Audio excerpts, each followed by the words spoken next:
Eh bien bonjour, bon j'enregistre une fois de plus la nuit, hein, insomniaque, super.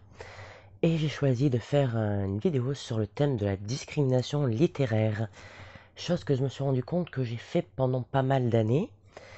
Alors on connaît tous quand on est un fan de comics, les petites phrases assassines du genre oui mais tu as pas envie de lecture un petit peu plus adulte, tu as pas envie de lire un roman, tu as pas envie de passer à autre chose, tu sais, tu as plus l'âge, blablabla, ce genre de conneries, quoi. Et en fait, je me suis rendu compte que j'avais fait ce genre de discrimination envers les mangas. Ouais, ça fait du coup 1 an que je me suis mis sur les mangas.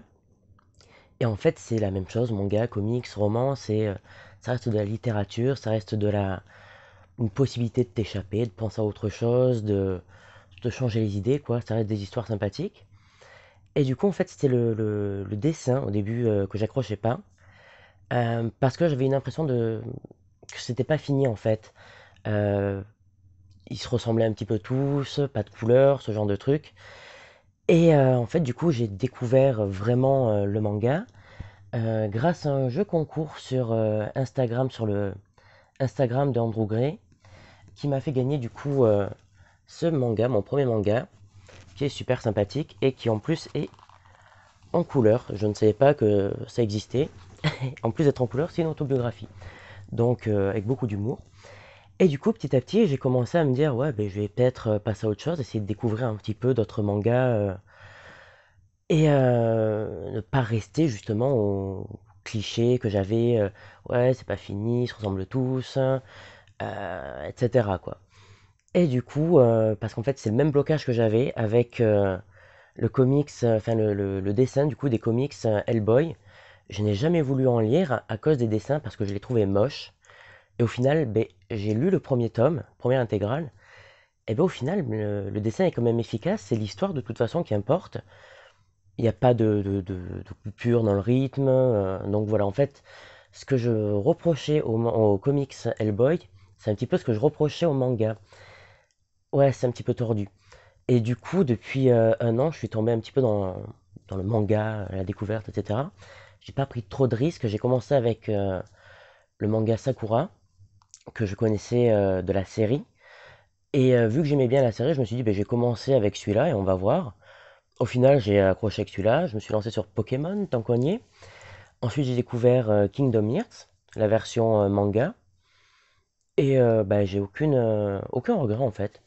Enfin, si, celui d'avoir été con et d'avoir fait de la discrimination envers les mangas depuis tellement d'années.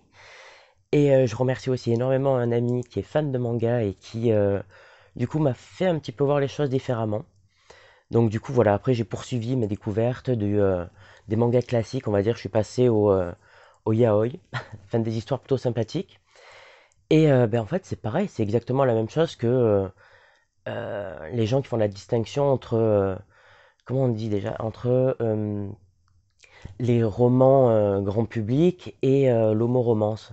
Ça reste des histoires, toujours, avec de la fantaisie, du réalisme, ce qu'on veut, en fait, il y a de quoi... ce qu'on aime, on peut le trouver facilement. Et tout simplement, je me suis rendu compte que j'étais con pendant plusieurs années. Voilà. Donc, j'ai aucun regret du coup de m'en être rendu compte. Au contraire, j'ai découvert pas mal et je continue de toute façon. Et sur ce, ben, je sais pas si je vais avoir d'autres vidéos sur ce format parce que ça n'a pas trop marché par le temps. Mais après, je me dis, c'est ma chaîne, je fais ce que je veux. Voilà, de base. Donc voilà. Et je vais terminer sur le fait que cette année, je vais dans la semaine ou la semaine prochaine, je sais pas, je ferai ma dernière vidéo de l'année. Donc voilà, on se retrouve bientôt pour la dernière vidéo de l'année 2021, une année qui a été bien pourrie.